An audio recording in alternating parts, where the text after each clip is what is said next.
Bismillahirrahmanirrahim. Assalamualaikum warahmatullahi wabarakatuh. Innal hamdalillah nahmaduhu wa nasta'inuhu wa nastaghfiruh wa na'udzu billahi min sururi anfusina wa min sayyiati a'malina. Man yahdihillahu fala mudilla lahu wa may yudlil fala hadiyalah. Wa asyhadu an la ilaha illallah wahdahu la syarika lah. Lahul mulku wa lahul hamdu wa huwa ala kulli syai'in qadir. Wa asyhadu anna Muhammadan abduhu wa rasuluhu wa habibuhu wa khaliluhu salawatu rabbi wa salamuhu alaihi wa ala alihi wa ashabihi wa man ihtada bihudahu ila yaumiddin yauma la yanfa'u malun wala banun illa man atallaha biqalbin salim. Masyarul muslimin wal muslimat jemaah yang semoga dirahmati oleh Allah tabaraka wa taala.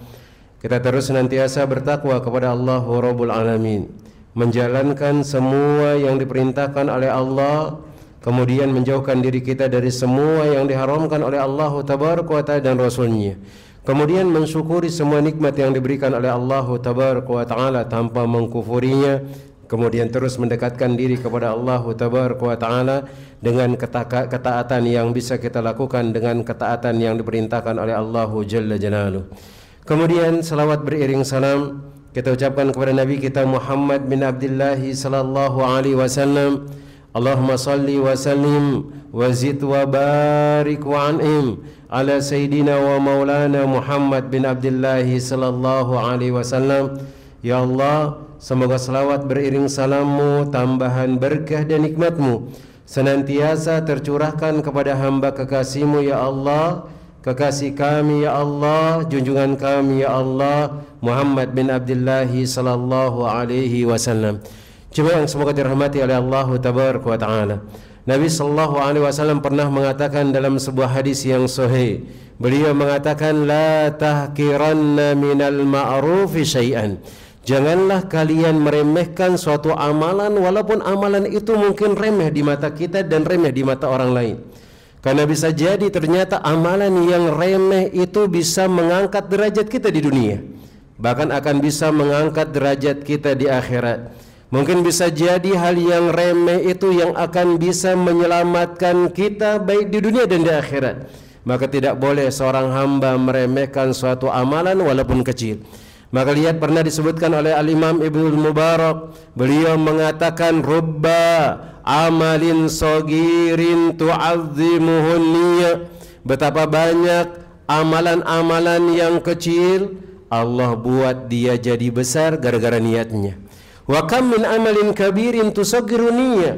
Dan betapa banyak amalan yang besar Allah buat amalan itu menjadi kecil gara-gara niat kita jemaah. Maka dengan amalan yang sedikit kita niatkan kepada Allah, maka itu bisa menyelamatkan kita dari api neraka dan memasukkan kita ke dalam surganya.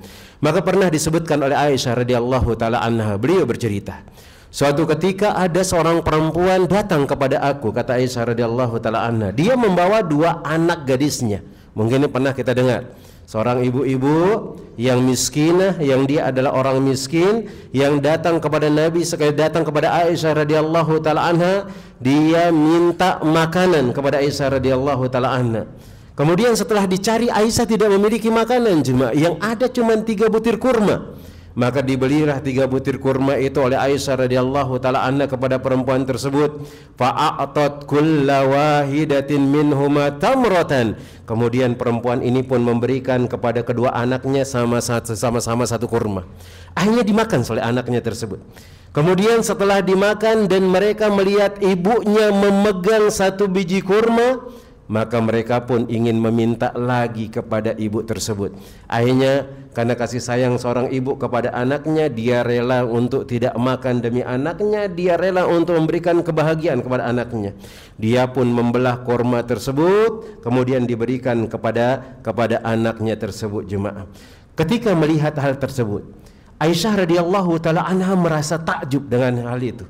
Kemudian setelah berlalu perempuan itu, kemudian Nabi sallallahu alaihi wasallam kembali Maka dia pun menceritakan kepada Nabi sallallahu alaihi wasallam seorang perempuan yang datang kepada dia, kemudian diberikan 3 kurma, diberikan kepada kedua anaknya, anaknya minta lagi dikasihkan bagiannya. Maka Nabi sallallahu alaihi wasallam mengatakan, "Innallaha qad aujaba laha bihal jannah wa a'taqaha biha minan nar." Sesungguhnya Allah Jalla Jalaluhu mewajibkan, memastikan bahwasanya perempuan itu dijamin dia pasti masuk surga, dan dia dengan anak tersebut bisa menghalanginya untuk masuk ke dalam neraka.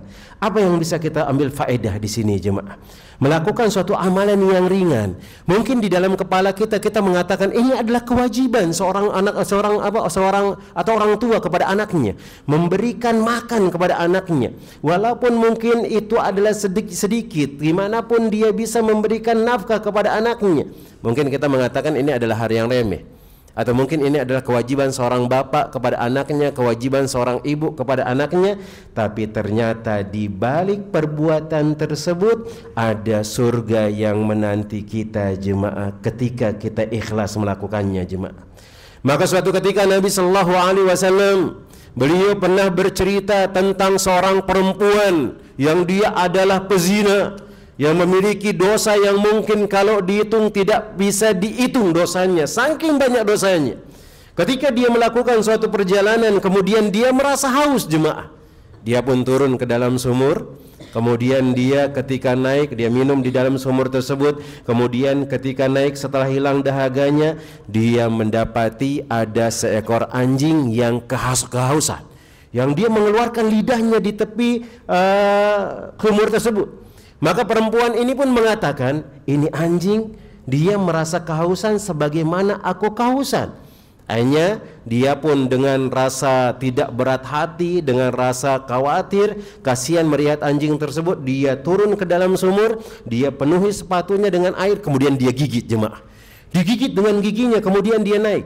Kemudian setelah dia naik, dia berikan anjing tersebut minum. Kemudian disebutkan oleh Nabi sallallahu alaihi wasallam, Allahu Jalla Jalaluhu bersyukur kepada dia, dosanya diampuni dan dia dijamin masuk surga karena keikhlasannya untuk menolong binatang yang mungkin kalau kita ketemu kadang-kadang kita usir, jemaah.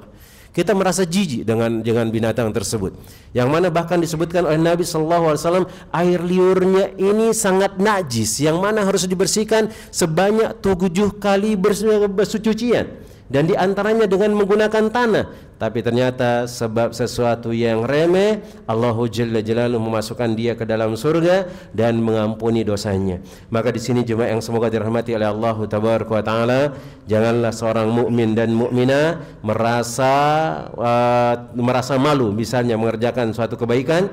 Maka jangan pernah juga kita merasa minder melakukan kebaikan walaupun itu ringan, karena bisa jadi hal itu akan menjadi besar di sisi Allah Tabaraka wa Taala. Begitu juga dengan amalan-amalan yang lain diajarkan oleh Nabi sallallahu alaihi wasallam. Ketika bertemu dengan sahib kita dalam kondisi ceria, berbahagia, bertemu dalam muka yang berseri-seri, kemudian ketika kita berjumpa kepada mereka, kita tanya kabar mereka, merasa bahagia dengan kebahagiaan mereka. Kemudian di antara amalan yang lain adalah berzikir, terus mengingat Allah Tabaraka wa Taala. Yang ngerasa berzikir itu tidak berat, jemaah, tidak berat, dan dia tidak akan mengeluarkan tenaga yang sangat banyak. Bahkan kita mengatakan subhanallah wa bihamdihi subhanallahil azim, itu cuman beberapa detik saja, jemaah. Nafas kita tidak akan habis, tenaga kita juga tidak akan habis, bahkan harta kita pun tidak akan pernah habis. Kemudian Nabi sallallahu alaihi wasallam mengatakan itu adalah kalimat yang sangat dicintai oleh Allah Tabaraka wa Taala. Maka jemaah yang semoga dirahmati oleh Allah Tabaraka wa Taala, kerjakanlah amalan-amalan yang bisa kita kerjakan tanpa kita merasa berat, tanpa kita merasa malu, walaupun itu adalah amalan yang remeh, tetapi di sisi Allah Tabaraka wa Taala akan menjadi besar karena niat kita. Mungkin kita datang ke masjid, kemudian kita tidak memiliki uang seperti orang-orang yang nyumbang 100 juta misalnya, atau mungkin 1 juta. Tapi kita memiliki uang 1.000 atau 2.000, kemudian kita masukkan di kotak amal. Kita berharap itu digunakan oleh kaum muslimin, digunakan untuk pengembangan masjid misalnya, supaya orang merasa nyaman beribadah. Maka wallahi itu adalah amalan yang terbaik di sisi Allah Tabaraka wa Ta'ala.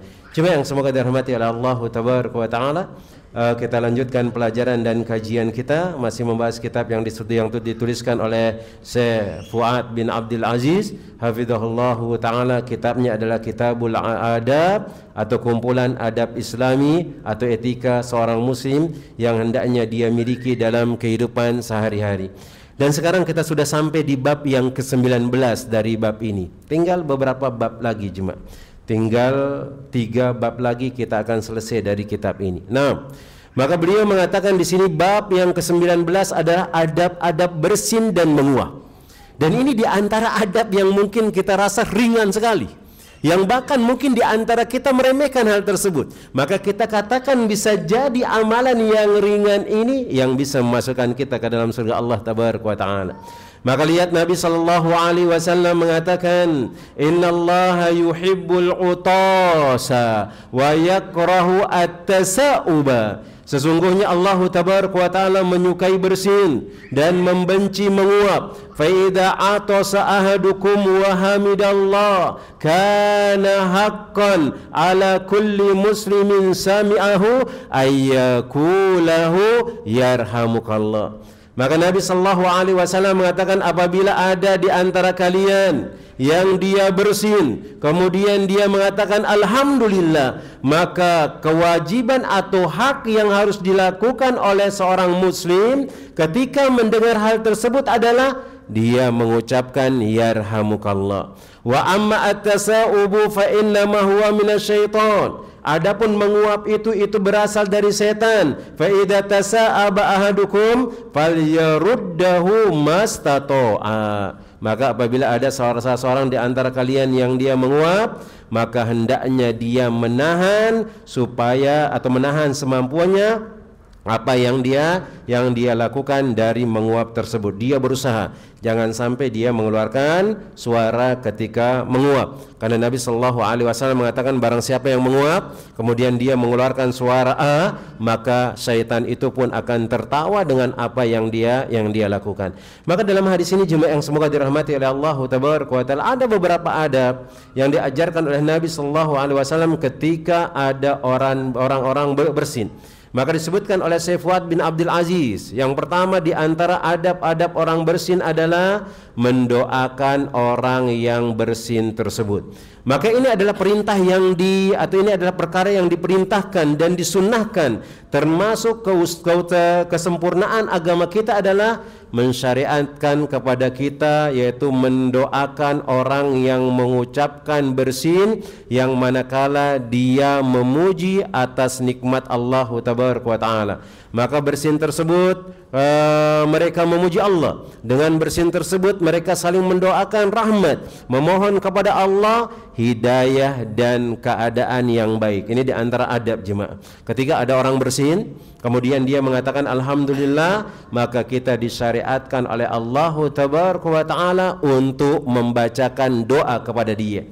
Bahkan dalam hadis yang lain Nabi sallallahu alaihi wasallam mengatakan hakul muslim alal muslim sittun. Kewajiban seorang muslim yang wajib dilakukan untuk muslim yang lainnya. Ini tidak sunnah, hukumnya ada wajib. Mana dia? Wa idza da'aka fa'ajib. Kalau dia mengundang engkau wajib datang. Kalau dia bersin kemudian fahaminallah fasammithu, maka hendaknya engkau doakan dia. Kalau dia salam maka engkau wajib untuk menjawab salamnya. Kalau dia sakit wajib engkau untuk menjenguknya. Kalau dia meninggal dunia wajib bagi engkau untuk mengantarkannya ke kuburan. Itu adalah perkara-perkara yang diwajibkan. Maka di sini masuk di antara kewajiban seorang mukmin kepada mukmin yang lainnya.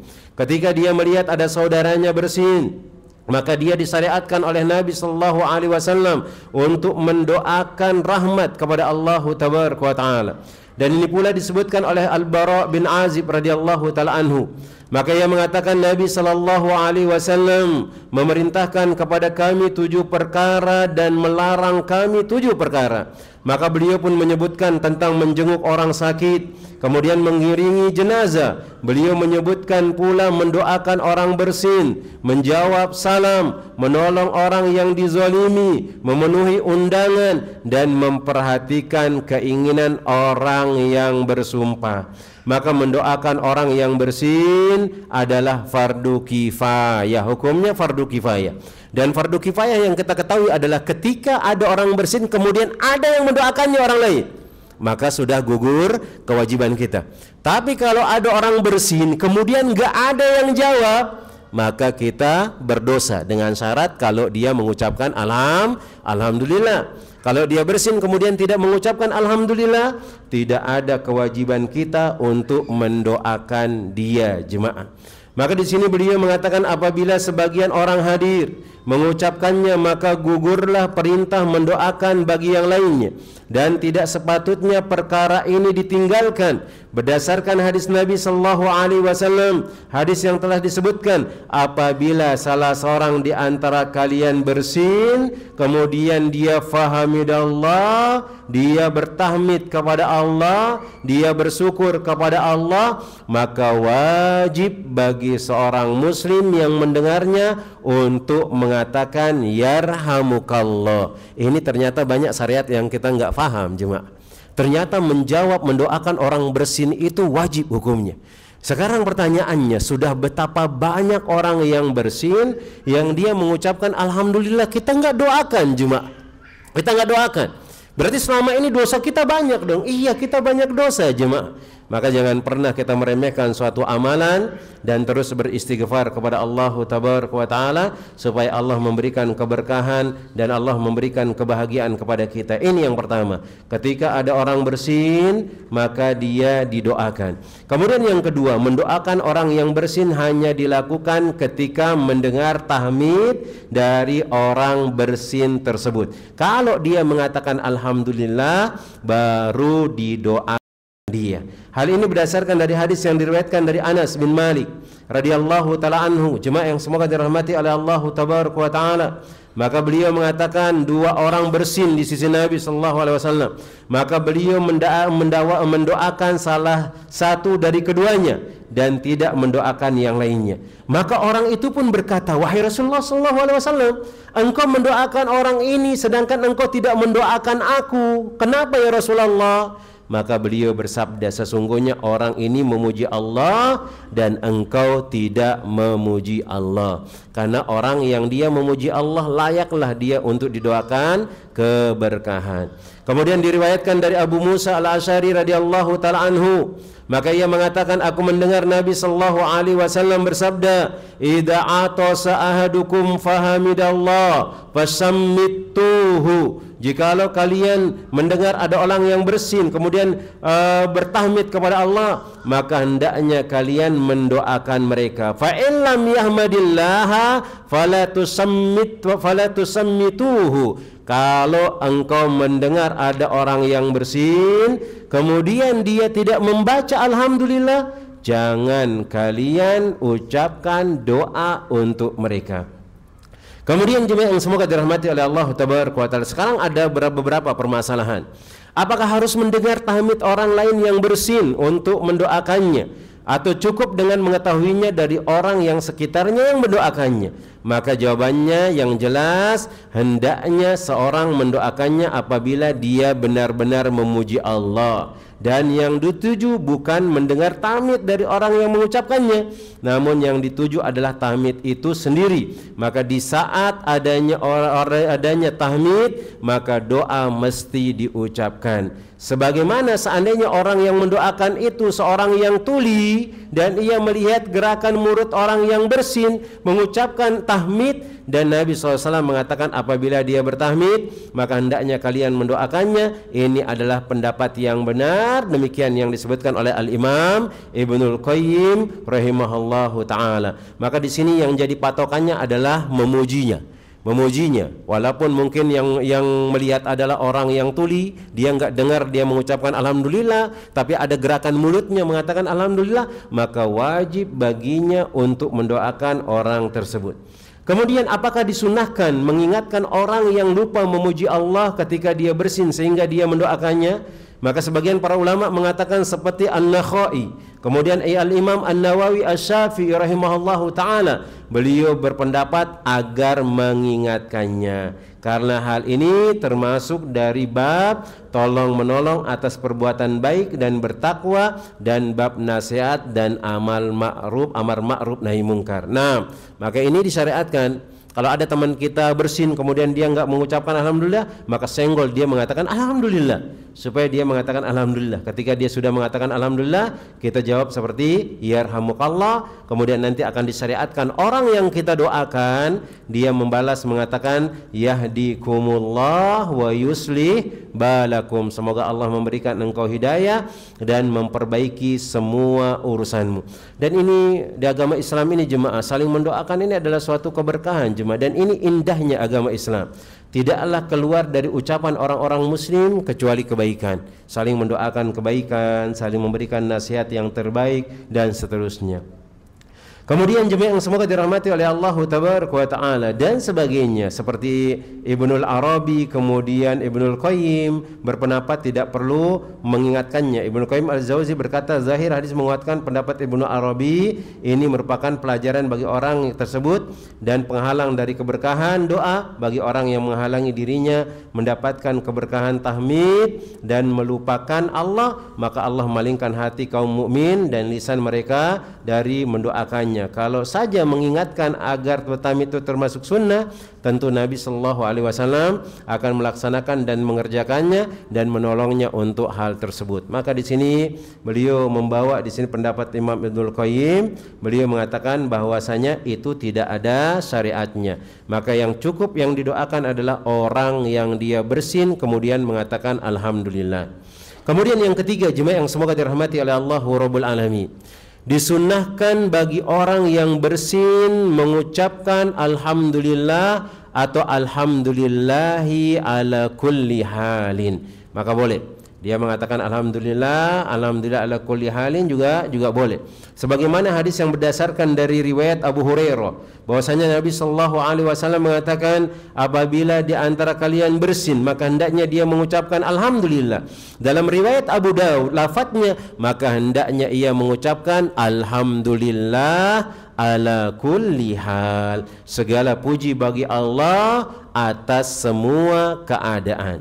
Kemudian yang keempat, di antara sunnah-sunnah bersin atau adab bersin di sini disunnahkan bagi orang yang mendoakan orang bersin mengucapkan yarhamukallah. Sebagaimana hadis yang lewat tadi, ada seorang yang bersin mengatakan alhamdulillah, maka kita yang mendengarnya mengatakan ya yarhamukallah. Kemudian disunahkan bagi orang yang bersin yang dia didoakan kebaikan tadi, misalnya Anda bersin mengatakan alhamdulillah, kemudian orang yang mendengarkan itu mengatakan yarhamukallah, maka ana yang bersin tadi itu setelah didoakan oleh orang tersebut maka mengatakan yarhamukallah wa iyyakum wa yaghfiru lana wa lakum. Ini boleh. Atau yahdikumullah wa yuslih balakum. Semoga Allah memudahkan semua urusanmu dan memberikan engkau petunjuk. Ini boleh. Yahdikumullah, semoga Allah memberikan engkau hidayah, petunjuk.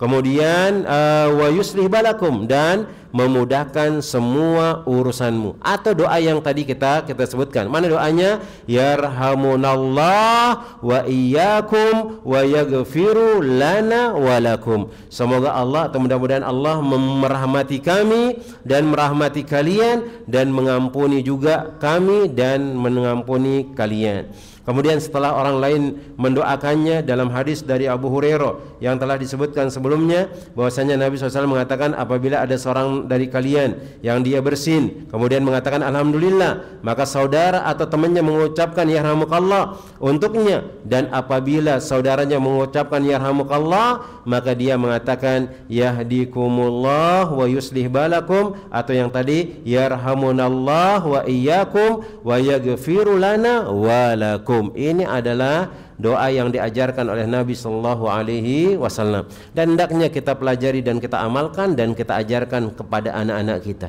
Kemudian yang keenam, jemaah yang semoga dirahmati oleh Allah Tabaraka wa Ta'ala, di antara adab-adab bersin dan menguah, di sini disunnahkan bagi orang yang bersin untuk merendahkan suara bersinnya. Ini sekemampuannya, karena ada orang bersin tuh sampai tetangga sebelah itu dengar jemaah. maka diusahakan kalau bisa itu direndahkan, baik dengan menggunakan sapu tangan misalnya, dia tutup mulutnya misalnya supaya tidak kencang suaranya. Maka di sini beliau mengatakan faedah bahwasanya ketika orang bersin umumnya mengeluarkan suara keras yang mengganggu, maka disunnahkan baginya untuk merendahkan suaranya dengan menutup tangan atau pakaian ke wajahnya. Nah, menutupkan tangan atau pakaian ke mulut memiliki faedah yang lain, yaitu orang yang bersin umumnya akan mengeluarkan sesuatu dari mulutnya, maka disunahkan baginya menutupnya atau menutup dengan tangannya sehingga itu tidak mengenai orang lain. Ini adab dari Nabi sallallahu alaihi wasallam, dan sekarang dipraktikkan di kedokteran. Orang kalau bersin itu hendaknya ditutup mulutnya supaya tidak kemana-mana bakteri, kata mereka. Padahal Nabi sallallahu alaihi wasallam sudah mendahului kita dengan hal tersebut. Sudah diajarkan 14 abad yang lalu jemaah. Dan baru diketahui ternyata faedah menutup mulut tersebut atau menutup dengan kain dan seterusnya itu supaya tidak mengganggu orang lain dengan percikan sesuatu yang keluar dari mulutnya, atau mungkin tidak akan menyebarkan penyakit yang keluar dari bersinnya tersebut. Maka hal ini telah dijelaskan dalam sebuah hadis yang diriwayatkan oleh Abu Hurairah radhiyallahu taala anhu, bahwasanya apabila Nabi sallallahu alaihi wasallam bersin, beliau menutup wajahnya dengan tangannya atau pakaian beliau, dan beliau merendahkan suaranya supaya tidak terlalu kencang ganggu orang lain. Kadang-kadang ada orang kalau kita bersin kaget jemaah, apalagi kalau di samping kita ini ada penyakit jantung, dia bisa mati dia nanti jemaah. Ini yang dikhawatirkan. Kemudian terutama juga yang dikhawatirkan yang akan keluar nanti dari bersinnya kita, baik ingus kita ke jemaah, atau mungkin nanti ada air liur yang keluar juga, dikhawatirkan itu ada penyakitnya akan menyebar kepada orang lain. Berarti kita berbuat zalim dengan hal tersebut. Sampai segitunya Islam memberikan kita solusi yang mana itu adalah demi kebaikan kita dan kebaikan orang lain. Maka semua ajaran Nabi sallallahu alaihi wasallam itu berkisar di dalamnya adalah kebaikan dan kemaslahatan, tidak ada yang lainnya. Kemudian yang berikutnya, jemaah yang semoga dirahmati oleh Allah tabaraka wa taala, di antara adab-adab orang bersin di sini disebutkan oleh beliau Syekh Fuad bin Abdul Aziz dan dari Nabi sallallahu alaihi wasallam, mendoakan orang yang bersin sebanyak 3 kali. Kalau ada orang bersin, kemudian dia bersin hacing misalnya, kita doakan dia. Dia mengatakan alhamdulillah yarhamukallah. Dia bersin kedua kali yarhamukallah. Dia bersin ketiga kali yarhamukallah. Atau sebagian yang lain mengatakan kalau dia sudah bersin lebih daripada 3 kali, keempat kalinya maka doakan dia kesehatan. Karena kenapa? Dia bukan mengeluarkan penyakit dari bersinnya, tapi memang dia kena penyakit. Dia penyakit flu. Maka kita doakan mengatakan la ba'sa tuhurun insyaallah atau syafaqallah, bukan mengatakan yarhamukallah. Itu aturannya. Maka disebutkan dari Abi Al-Aqwa, disebutkan dari Salamah bin Aqwa, bahwasanya beliau menyebutkan ia mendengar Nabi sallallahu alaihi wasallam sementara ada seorang di sisi beliau bersin, maka Nabi sallallahu alaihi wasallam mendoakan dia mengatakan yarhamukallah. Kemudian orang itu bersin kembali dan Nabi bersabda orang ini terkena flu. Maka konteks hadis ini membatasi doa untuk orang yang bersin hanya 2 kali saja. Akan tetapi nas-nas yang lain mengaitkan bahwa orang yang bersin didoakan sebanyak 3 kali. Di antaranya adalah hadis yang berasal dari Abu Hurairah radhiyallahu taala anhu. Maka beliau mengatakan sammit akhaka salasan fama zada fahuwa zukamun. Maka doakanlah saudaramu sebanyak 3 kali. Kalau dia bersin 3 kali, doakan dia. Ya, dengan syaratan dia membaca alhamdulillah. Tapi kalau dia lebih daripada 3 kali, maka dia lagi kena flu. Maka doakan dia kebaikan. Kemudian jemaah yang semoga dirahmati oleh Allah tabaraka wa taala.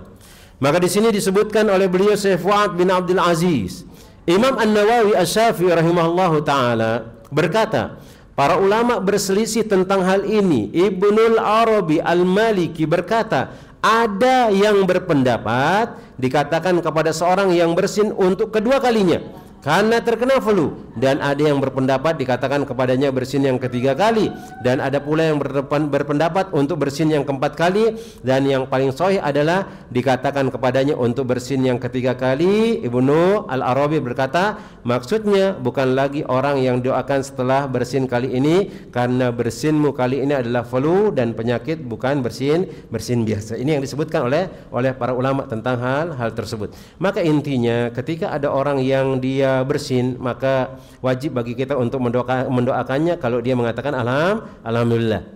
Kemudian kalau dia bersin lagi mengucapkan alhamdulillah, doakan dia. Bersin lagi, doakan dia. Bersin keempat kalinya, maka doakan dia mengatakan syafakallah.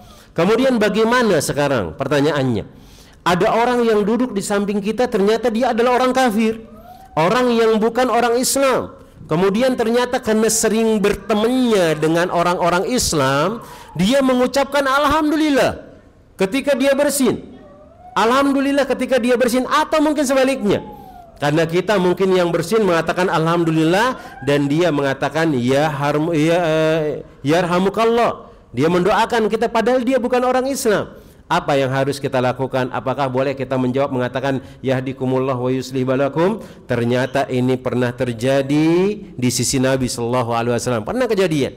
Nabi sallallahu alaihi wasallam bersin kemudian mengatakan alhamdulillah.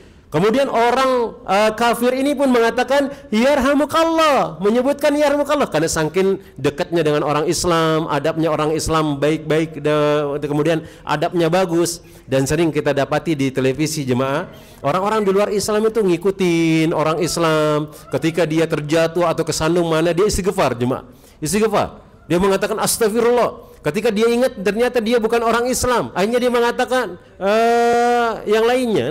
Dia berdoa yang lainnya. Bahkan dia mengatakan ya Allah. Dia tidak mengatakan wahai Tuhanku dan seterusnya. Karena memang refleks hati orang itu yang murni itu adalah lebih condong kepada Allah tabaraka wa taala.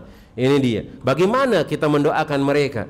Maka Nabi sallallahu alaihi wasallam pernah bersin, kemudian ada orang yang berada di dekat beliau. Orang Yahudi berada di sisi beliau, orang Yahudi atau seorang Yahudi bersin di sisi Rasulullah SAW. Dia berharap Nabi SAW mengatakan yarhamukallah misalnya, atau untuk mendoakan kepada dia, atau sebaliknya tadi ya. Ada dua versi. Pertama, ada orang di luar Islam dia bersin, kemudian dia mengatakan alhamdulillah, berharap nanti didoakan yarhamukallah oleh orang Islam. Kemudian mungkin kita yang bersin, kemudian kita mengatakan alhamdulillah, dia mengatakan yarhamukallah. Apakah kita doakan mereka? Maka Nabi sallallahu alaihi wasallam mengucapkan doanya yahdikumullah wa yuslih balakum. Semoga engkau diberikan hidayah oleh Allah, kemudian urusan engkau dimudahkan. Nah, sekarang pertanyaannya jemaah, kalau yahdikumullah itu wajar, kita mendoakan supaya dia diberikan hidayah oleh Allah. Sekarang doanya kita mengatakan mudah-mudahan tuh saudara kita orang-orang di luar dari agama Islam ini dimudahkan urusannya oleh Allah. Apakah itu boleh jemaah? Boleh. Kita katakan boleh karena tidak ada kaitannya dengan agama dan tidak ada kaitannya kita muwala kepada mereka, kita condong kepada mereka, enggak jadi masalah. Doakan mudah-mudahan lancar. Ketika kita melihat mungkin pimpinan kita bukan orang Islam, mudah-mudahan urusannya dimudahkan oleh Allah, kemudian diberikan hidayah. Ini boleh. Tapi kalau mendoakan dia keselamatan akhirat itu tidak boleh. Kata Nabi sallallahu alaihi wasallam, la tabda'u bihim salam. Jangan kalian memulai salam kepada mereka. Karena salam itu adalah mendoakan dia supaya selamat dunia akhirat, supaya dia bebas dari ancaman Allah tabaraka wa taala. Karena Nabi sallallahu alaihi wasallam mengatakan dia bukan orang-orang yang salam, dia bukan orang-orang yang selamat, karena mereka itu adalah orang-orang yang kufur kepada Allah tabaraka wa taala. Maka kalau ada orang Yahudi atau orang di luar agama Islam misalnya dia bersin mengatakan alhamdulillah, maka doakan dia yahdikumullah wa yuslih balakum. Kalau kita bersin alhamdulillah, dia menjawab yarhamukallah, maka kita doakan lagi dia mengatakan yahdikumullah wa yuslih balakum. Maka di antara faedahnya disebutkan di sini orang yang bersin. Kemudian berikutnya berdasarkan hadis ini dibolehkan bahwasanya mendoakan al-dhimmah atau orang-orang yang kafir jika mereka bertahmid setelah bersin dengan doa hidayah dan taufik kepada keimanan, tidak mendoakan mereka dengan rahmat dan ampunan karena mereka tidak pantas memperoleh doa tersebut. Kemudian ada permasalahan lagi, bagaimana kalau ada orang yang dia bersin sedangkan dia lagi sholat? Kadang-kadang ada yang terjadi, lagi sholat bersin kita. Apa yang harus kita lakukan? Maka disebutkan orang yang bersin ketika sholat dibolehkan dia bertahmid, boleh dia mengatakan alhamdulillah. Dan ini tidak membatalkan sholat. Orang kalau lagi sholat kemudian dia bersin, boleh dia mengatakan alhamdulillah. Ini tidak membatalkan sholat, karena ini ucapan dia kepada Allah Tabaraka wa Ta'ala. Tapi kalau dia ucapannya kepada sesama manusia, maka sholatnya batal. Ada orang salam sama antum, assalamualaikum, antum jawab waalaikumsalam, maka sholatnya batal. Dan ini disebutkan oleh para ulama, dan para ulama bersepakat dengan hal tersebut. Tidak boleh, karena dahulu di awal-awal dari agama Islam, para sahabat itu kalau lagi sholat tuh ngobrol, jemaah, ngobrol. Di awal-awal dari agama Islam dibolehkan hal tersebut. Boleh, ada yang lagi sholat, Allahu Akbar, bersedekah, kemudian imam membaca Al-Quran, mereka cerita, gimana kabar engkau? Sehat? Sehat. Gimana usahanya sekarang? Lancar? Lancar. Istri gimana? Sehat. Anak gimana? Bercerita. Sampai nanti kalau imam ruku, dia ruku masih juga cerita. Sambil ruku cerita jemaah. Sampai sujud pun cerita. Ya kayak antum dengar ada anak-anak lagi sholat kan, lagi main-main, dia kemudian dia cerita, oh tadi saya dibelikan mobil-mobilan sama bapak saya. Oh saya juga dibelikan. Sujud pun lanjut dia cerita dengan hal tersebut. Ternyata dahulu di awal-awal agama Islam itu boleh hal tersebut. Kemudian turunlah ayat mengatakan wa qumu lillahi qanitin, maka berdirilah kalian dalam keadaan khusyuk dan tidak boleh bercakap-cakap, dilarang. Maka para sahabat mengatakan kunna natakallamu fi salat fal'an fanahina ani at-takallum.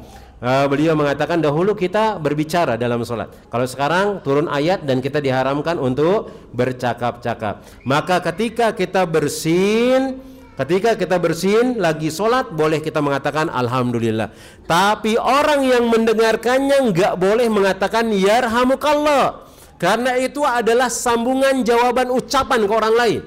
Ada orang bersin, antum jawab, berarti ini saling ngomong dalam sholat. Dan itu hukumnya adalah haram, dan itu adalah membatalkan sholat tersebut. Nah, kemudian yang berikutnya jemaah yang semoga dirahmati oleh Allah Tabaraka wa Ta'ala, yang berikutnya adalah adab-adab menguap. Karena ini adab bersin dengan menguap tidak jauh bedanya. Maka di sini disunnahkan menutup mulut ketika menguap, karena dia adalah dari setan. Maka dalam permasalahan ini terdapat sebuah hadis yang diriwayatkan dari Abu Hurairah radhiyallahu taala anhu dari Nabi sallallahu alaihi wasallam. Beliau mengatakan, sedangkan menguap itu asalnya adalah dari setan. Dan Imam An-Nawawi Asy-Syafi'i mengatakan menguap sering terjadi bersamaan dengan perasaan berat, jenuh, penat, badan condong merasa lemas. Kemudian disebutkan ini adalah penyandaran perbuatan tersebut kepada setan, karena dialah yang mengajak kepada syahwat. Maksudnya di sini adalah memperingatkan agar atau sebab menguap itu sendiri, yaitu berpuas-puas atau memperbanyak makan. Maka intinya beliau mengatakan di sini bahwasanya menguap itu dari setan. Karena biasanya orang menguap itu karena dia malas, karena dia lagi jenuh dan yang lainnya. Dan ini diantara tipu daya setan yang diberikan kepada kita. Maka hendaknya seseorang itu menahan menguap manakala dia menguap, dan ini adalah disunahkan oleh Nabi sallallahu alaihi wasallam. Dan banyak sekali hadis yang menerangkan hal tersebut. Di antaranya adalah hadis yang berasal dari Abu Hurairah radhiyallahu taala anhu, bahwasanya Nabi sallallahu alaihi wasallam mengatakan at-tasa'ubu minasyaiton, menguap itu dari setan. Fa idza tasa'aba ahadukum falyaruddahu mastata'a. Kalau ada salah seorang di antara kalian menguap, maka hendaknya dia menahannya semampunya. Fa inna ahadukum idza qala ha, jikalau salah seorang di antara kalian mengatakan ha, dahika asyaitanu, maka setan itu ketawa. Ada orang yang dia mau mengejek-ngejek hadis ini, dia mengatakan berarti asik dong Ustadz, kita bisa membuat setan itu ketawa, berarti pahala dong Ustadz. Iya, kalau setan itu ketawa kemudian dia bertobat, maka nggak jadi masalah. Ini ketawa mengejek kita, menghina kita, karena ternyata syariat Nabi Sallallahu Alaihi Wasallam tidak bisa kita kerjakan. Kemudian dalam lafaz Muslim yang lainnya, fa idza tasa'aba ahadukum falyakdhim mastata'a. Apabila salah seorang di antara kalian menguap, maka hendaknya dia menahan semampunya. Kemudian juga disebutkan dalam lafaz Ahmad, fal yaruddahu mastata'a wa la yakul, maka hendaknya dia menahan sekemampuannya, jangan sampai dia mengatakan fa inna ahadukum idza fataha fahu fa inna syaitana yadhaku minhu au bihi. Karena sungguhnya kalau salah seorang di antara kalian membuka mulutnya kemudian mengeluarkan suara tersebut, maka setan menertawakan dia dengan tertawa dengan apa yang dia lakukan. Kemudian diriwayatkan dari Abu Sa'id Al-Khudri radhiyallahu taala anhu bahwasanya Nabi sallallahu alaihi wasallam bersabda, "Idza tasa'aba ahadukum falyumsik biyadihi ala fihi fa inna syaitana yadkhuluhu." Kalau ada salah seorang di antara kalian menguap, maka hendaknya dia tahan dengan tangannya karena setan itu akan masuk ke dalam mulut orang yang terbuka. Dalam hadis yang lainnya, "Idza tasa'aba ahadukum fis sholati falyadhu yadahu ala fi fa inna syaitana yadkhulu ma'at tasa'ubi." Jikalau salah seorang di antara kalian menguap ketika dalam keadaan sholat, maka hendaknya dia menahan dengan tangannya karena setan itu berusaha masuk ke dalam mulut orang yang menguap. Kemudian disebutkan Al-Kazham menahan terkadang dengan cara menahan mulut dengan mencegah agar tidak terbuka, terkadang dengan menekan gigi pada bibir, dan terkadang dengan menutup tangan atau pakaian ke mulut dan semisalnya. Disebut mengatakan di sini yang dia berusaha untuk menutup mulutnya, maka silahkan dia boleh dengan menggunakan tangannya, atau boleh dia dengan menggunakan kain, atau boleh dia menggunakan yang lainnya. Kemudian di sini catatan penting jemaah yang semoga dirahmati oleh Allah Tabaraka wa Ta'ala. Sebagian orang bersandar kepada permohonan perlindungan dari setan ketika dia menguap. Maka ini adalah kesalahan yang jelas dilihat dari dua sisi. Ada orang yang ketika dia menguap mengatakan a'udzubillahi minasyaitonirrajim. Ini kadang-kadang kita refleksnya seperti itu jemaah. Karena mungkin kebiasaan kalau bersendawa itu mengatakan alhamdulillah. Karena ternyata anjuran mengatakan alhamdulillah itu nggak boleh setelah bersendawa jemaah, nggak ada. Yang dianjurkan itu adalah setelah kita makan baru kita mengatakan alhamdulillah. Tapi kebiasaan kita kan kalau bersendawa misalnya itu alhamdulillah. Seperti itu dia. Ternyata perbuatan ini tidak pernah dilakukan oleh Nabi sallallahu alaihi wasallam. Maka kita berusaha untuk meninggalkan hal tersebut. Kemudian ketika menguap, kadang kita mengatakan a'udzubillahi minasyaitonirrajim. Maka di sini beliau menyebutkan yang pertama, bahwa ta'awud memohon perlindungan adalah zikir yang dibuat-buat oleh dirinya sendiri, yang tidak disyariatkan oleh Nabi SAW. Nggak ada dalilnya, kata beliau di sini. Nggak ada dalilnya, kata Syekh Fuad bin Abdul Aziz. Nggak ada dalilnya orang ta'awud ketika dia menguap. Maka silakan dicari dalilnya. Kalau memang ada dalilnya berarti kita amalkan. Kalau tidak ada maka ini tidak boleh, kata beliau. Tidak boleh, karena tidak ada syariat dari Nabi SAW. Kenapa tidak boleh?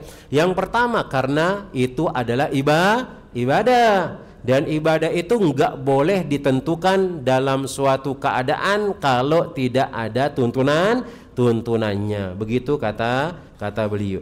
Kemudian yang kedua, orang tersebut telah meninggalkan sunnah yang Nabi SAW perintahkan ketika menguap, yaitu menahan mulut ketika menguap semampunya, baik dengan pakaian, menutup tangan, dan cara yang lainnya. Maka hendaknya setiap muslim memperhatikan hal ini. Ya benar jemaah. Kadang-kadang kita menguap itu ya keluar suaranya a'udzubillahi minasyaitonirrajim seperti itu.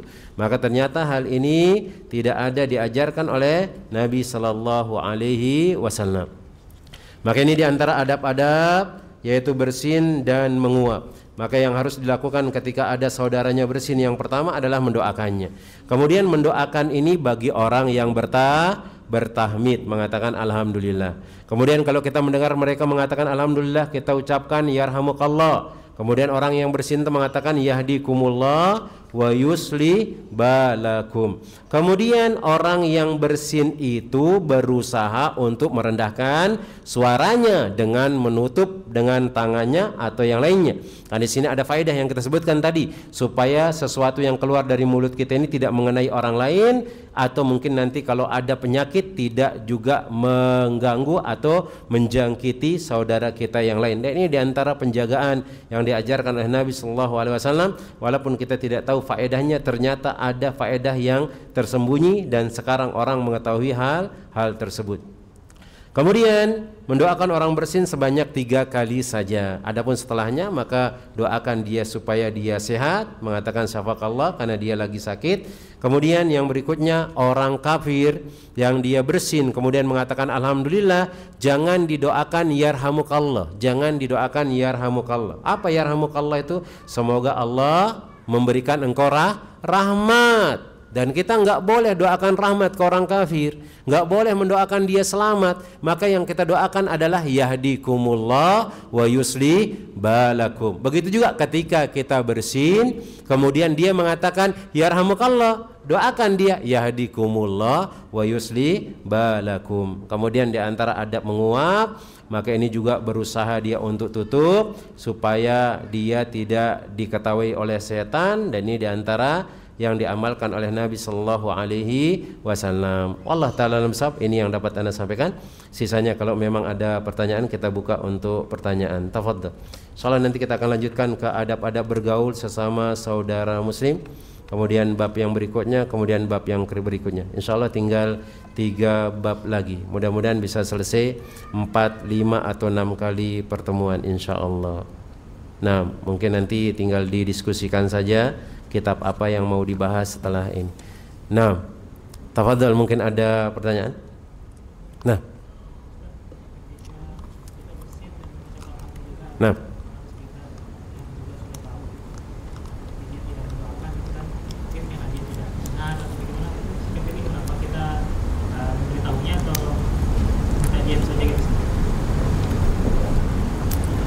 jemaah. Di sini kalau kita bersin kemudian kita mengatakan alhamdulillah, ternyata ada orang di sekitar kita ini dia nggak dengar dengan hal tersebut. Apakah wajib kita harus memberitahu dia supaya dia dengar? Tidak ada kewajiban. Karena sejatinya yang dibebankan kewajiban itu adalah orang yang mendengar saudaranya mengatakan alhamdulillah, tapi ini dia nggak dengar. Tapi ini nggak dengar. Beda dengan orang yang dengar tapi dia nggak mau mengatakan yarhamukallah. Jelas dia akan mendapatkan dosa. Karena dia tidak terbebani dengan sesuatu yang memang dia tidak ketahui dengan hal tersebut. Kita mengatakan alhamdulillah, tapi dia lagi ngobrol asik dan dia pun tidak tahu kalau kita bersin, jemaah. Apalagi mengucapkan alhamdulillah.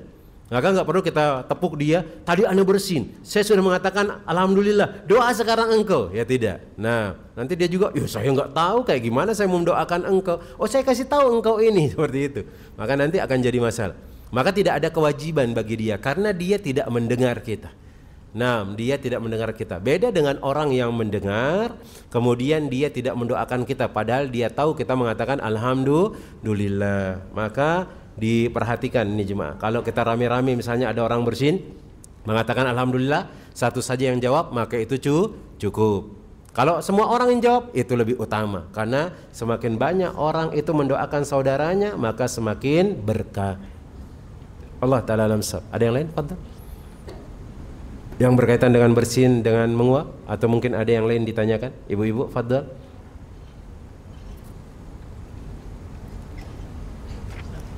Nah.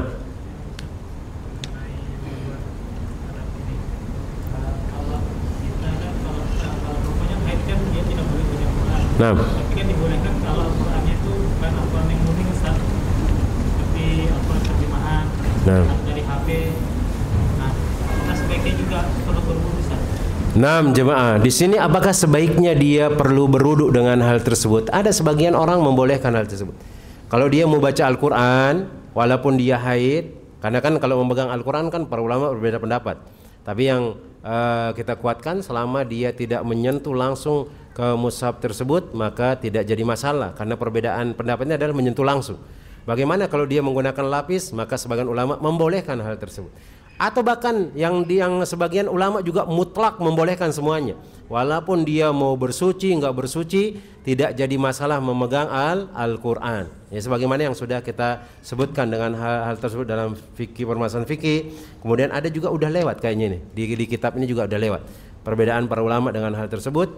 Maka silakan, yang dia berpendapat boleh memegangnya maka silakan. Kemudian bagaimana kalau memang ada orang yang haid misalnya, kemudian dia pengen baca Al-Quran, apakah dia disunahkan untuk berwudu? Sebenarnya nggak ada sunnah di sana dia berwudu, cuman tapi kalau dia mau dengan hal tersebut silakan.